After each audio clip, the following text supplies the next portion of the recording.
Today's lesson I'll give you a lot of inspirational checkmates and one game that will give you a lot of inspiration on how to play at state. So in this position, what should white play next?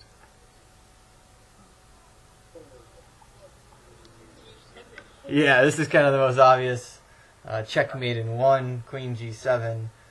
The bishop defends the queen. Now, does anybody know the name for this type of setup? I think I heard someone say it. Yeah, weak color complex. So what we see in this position is that the dark squares are very, very weak. Black is not covering any of these dark squares. And so we have a weak color complex on the dark squares. So in today's lesson, we're going to go through what to do if your opponent has a weak color complex. We'll see a little bit on how to create a weak color complex, and then we'll also look at an entire game that deals with a weak color complex. But first, let's start off with some just fun little checkmating positions. So it's white to move. What do you think white should play?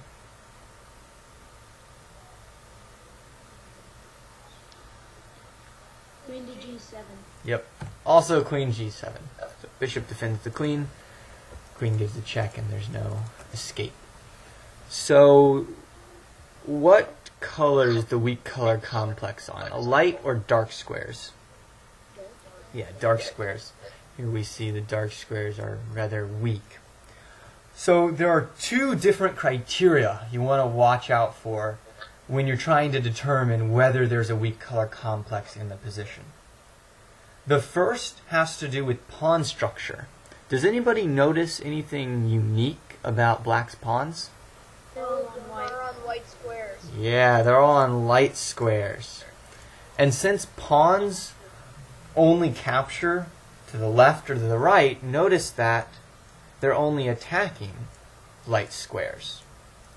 That means that the dark squares are not protected by the pawns. So that's the first factor you want to look for, pawn structure. All of black's pawns are on light squares, so there's a pretty good chance there'll be a weak color complex on the dark squares.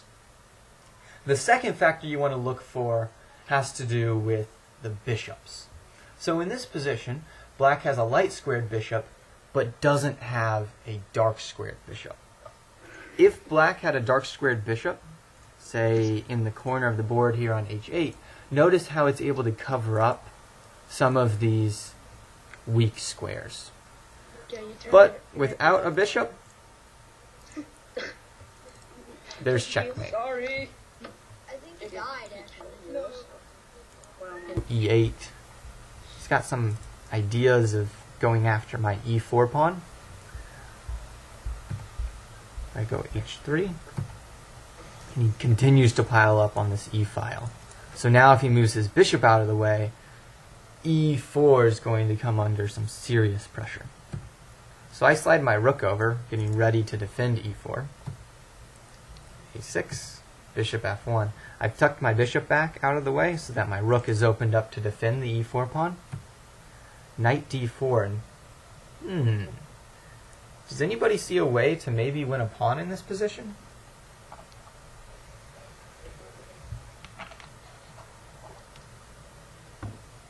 Take with the knight and then take pawn with queen. Yeah, so it appears that I'm able to win a pawn here. But just because I can win a pawn doesn't necessarily mean I should play it. Does anybody see a really cool black move that would cause me a lot of problems?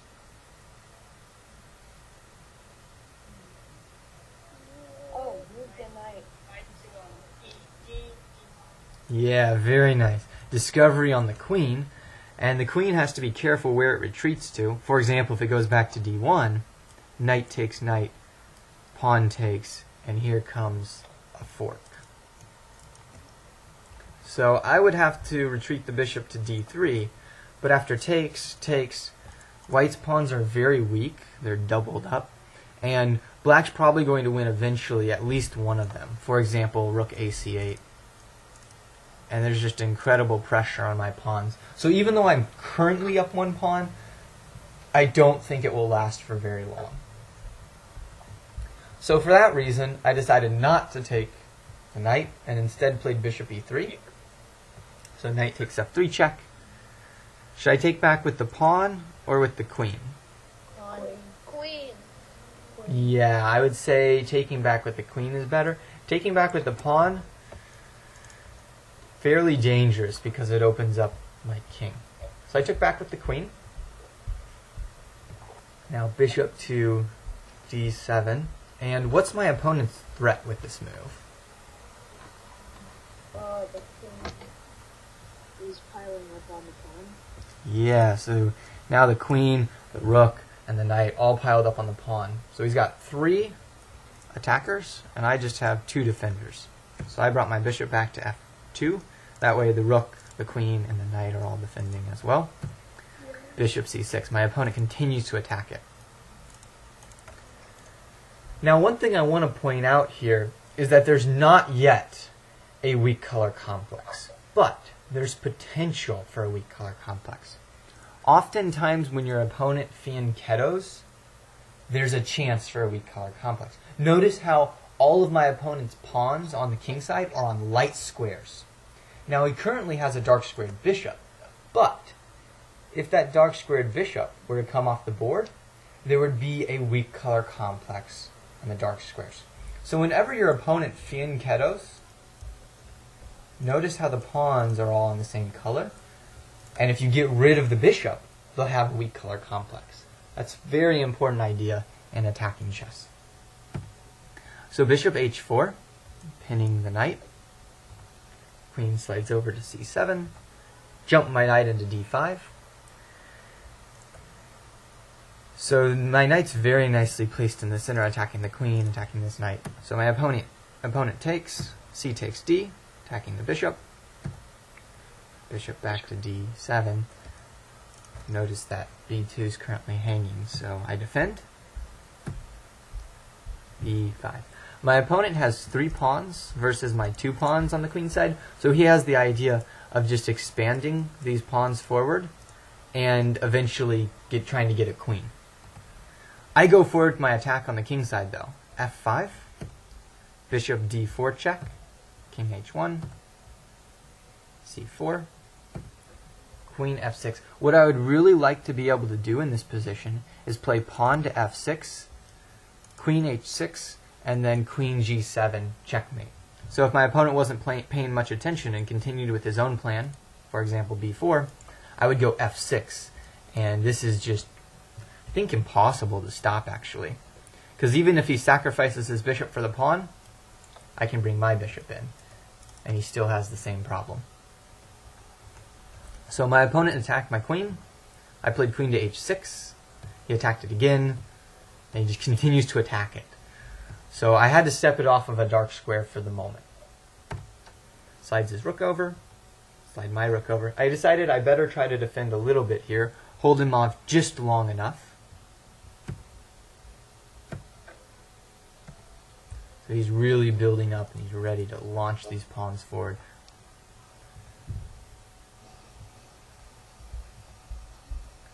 Now I double up my rooks. So 3 attackers, 2 defenders. My opponent defends again with the pawn. And then I pile up on the bishop. Notice that my opponent can't take my bishop because I would get his queen. So my opponent instead played bishop a4, attacking my rook. What do you think I should play in this position? It's a pretty wild one. Oh, move the queen to f4. Okay, so queen to f4. This is an interesting idea. Let's say my opponent takes the rook. What do you have in mind next? Queen to h6. This comes very close to winning, but notice bishop takes bishop is now possible. And we're like 1 move short of having won the game. But I like the idea. I like the idea of sacrificing the rook and try and get the queen involved.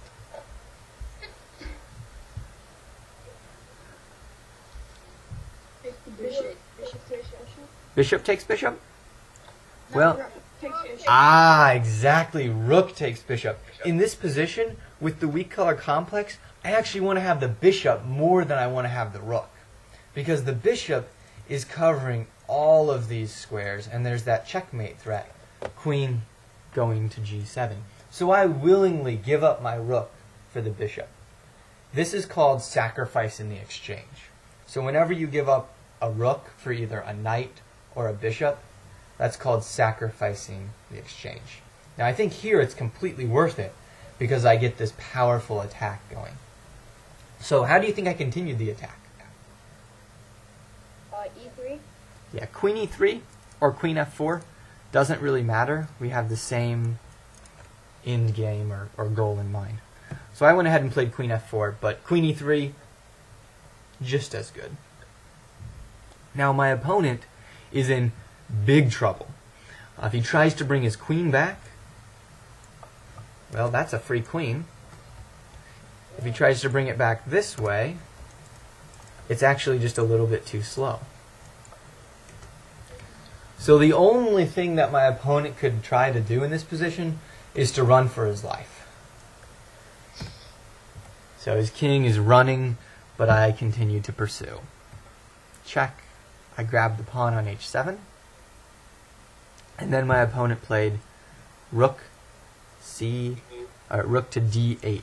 What would I have done if they played c2 instead?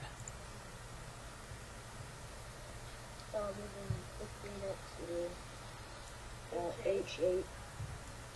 Well, after h8, you can go to d7. G8. Yeah, g8. So g8's a very strong move. And then after king d7, that's the only move black has. What would I do next? Take the pawn. Yep, and that is actually checkmate. Yep. Notice that the pawn on d5 is really important because it's covering the c6 square, so the king has no escape. So for that reason, my opponent actually played rook d8. That way the king has an escape. So should I win the exchange back by playing bishop takes rook, or should I do something else? Yeah, I mean, I could win the rook back, but I'm out for blood. I want to checkmate my opponent here. So what do you think I did instead? G8. Yep, queen g8 check. King moves. I continue with the checks. Take the pawn. Yep, queen takes f7. And his king, it's been just running. So it's run all the way to the other side of the board, but it's not safe. My next move is pretty close to being the knockout blow. Take the E7. Queen to E7. Queen to E7. Oh, I'm hearing all kinds of moves. Let's take them one at a time. So queen e7 is not so good. It allows my opponent to trade off my queen, and then I don't have much of an attacking game left without the queen. Yeah, white bishop to that one. Oh yeah, white bishop to A6. I heard bishop to a6, and that's in fact the move that I played. Bishop a6 check, and rook b7. So notice there's that pin in the position now. And what do you think my final move of the game was? My opponent resigns after my next move. Queen to e6 kind of lets my opponent escape a little bit. So right now my queen is attacking, both bishops are attacking, but my rook on c1 is not really doing much. Rook takes c3. Notice the bishop defends the rook. There's that pin, and there's actually a third pin in the position. My opponent's completely tied down. What happens if he takes my rook? You take his queen. Checkmate. No, you take the rook. Yep. Queen takes b7 is checkmate. I could take the queen. That would be fine. But even better is the checkmate. So it turns out in this final position, there's actually 3 pins. My bishop's pinning his rook, my rook's pinning his queen, and my queen is pinning his queen because queen takes rook would be checkmate. And so my opponent just resigned here because There's so many pins.